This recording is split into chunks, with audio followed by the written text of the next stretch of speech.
Our Europe editor, Maria Tadeo, spoke to the Economy Commissioner Valdis Dombrovskis yesterday, and she started by asking him about this, about whether the EU would have to contemplate easing sanctions on Russian commodities, as the US and the UK have done, to ease the impact of the energy crisis on Europeans.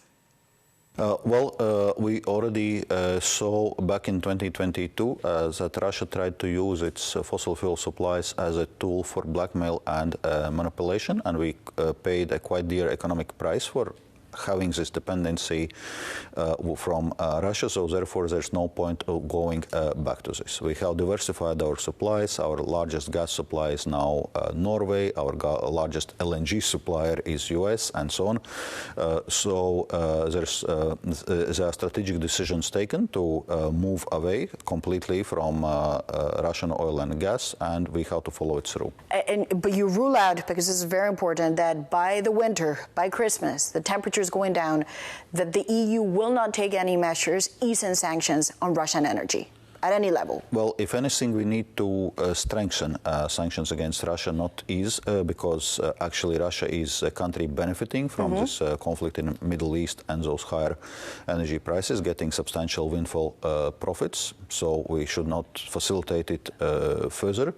And it's worth noting that already now we started the process of refilling our gas storages. Well, it currently goes, so to say, within the historical range of this time of the year. That's something we, in any case, need to do. We need to prepare ourselves for next winter. But you don't feel blackouts? You don't fear that, once again, as we talked about in 2022, there was a real fear that Europe would come to a halt. It will grind to a halt, that the industry would not be able to operate because of a shortage of supplies. You don't expect that to be the case by the end of the year? No, we do not expect this to be the case now. Indeed, there was this risk back in 2022 or winter from 22 to 23, exactly because we were dependent from Russian fossil fuel supplies. So we should not get back there. This week, the head of the Italian government sent a letter to the Commission. By now, it's very clear that Giorgia Meloni believes the Commission is not taking her concerns seriously. She says that this is just as equally important energy to defense. What are you going to offer the Italian Prime Minister that is going to placate her anger? Because by now it's clear they are not satisfied with the measures you provided.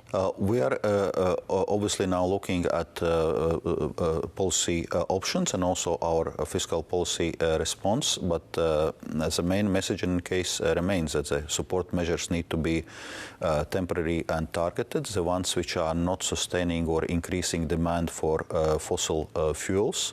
So on one hand, not just to perpetuate higher energy demand and thus higher global energy prices, because we are facing supply shock, so we cannot resolve it by stimulating demand.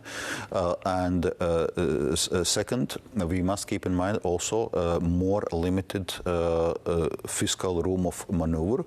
And also flexibilities already existing in our fiscal framework. We have a number of automatic stabilizers which can play out, which allows for, in a sense, certain fiscal buffer before even member states come with the discretionary measures. But we are doing this assessment and preparing it. So you're listening to her concerns?